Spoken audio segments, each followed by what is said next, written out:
I'm going to share an experience I personally lived through, and I can say with absolute conviction that it was real. For those who have never faced something supernatural, it may be hard to believe, but I assure you that every detail is true. I grew up in a humble family. My father worked in an automotive parts factory, and his salary barely covered our basic needs, leaving no room for luxuries. As my siblings and I grew older, each of us nurtured our own dreams and goals. My greatest desire was to become a civil engineer, but the high cost of the course made it difficult even to afford a preparatory course, let alone an entire college degree. I realized I needed a job that would provide enough income to support my academic journey. After weeks of searching through newspapers, agencies, and friends' recommendations, nothing came up. The available opportunities required experience or specialization, and the economic situation in 1983, marked by unemployment, made things even harder. Until, through an acquaintance of my aunt, a job opportunity arose that would change everything in my life. A job that, besides altering my view of the world, would leave deep scars in my memory. The position? Night watchman at an abandoned hospital.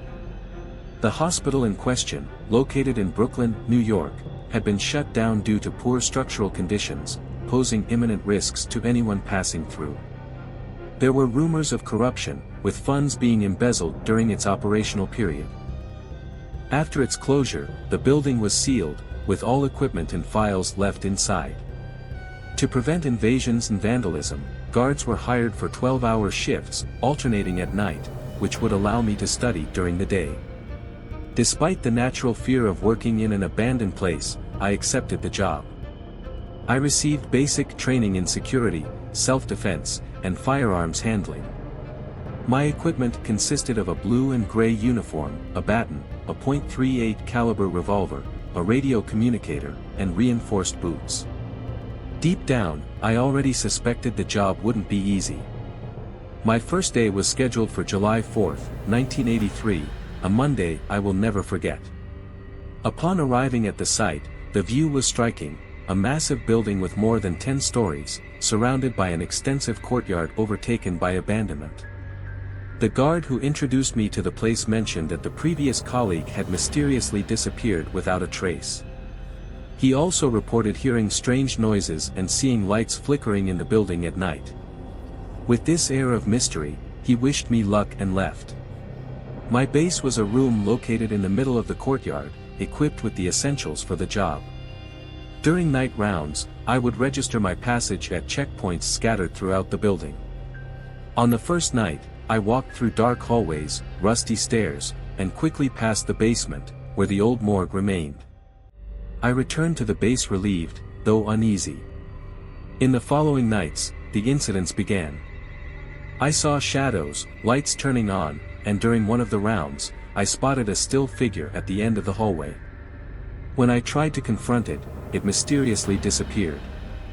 On Friday, when I went down to the basement, I faced the scariest moment.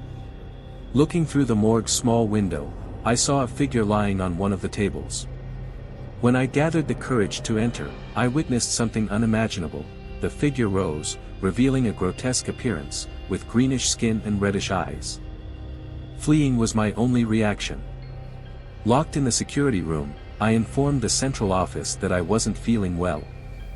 I was rescued and taken to the hospital, where they found my blood pressure dangerously high. I told my colleagues about the incident, and they confirmed that strange occurrences had already been reported about the place. The next day, I was transferred to another post, with the justification that it would be better for me. I accepted without question, certain that the place held something beyond human understanding.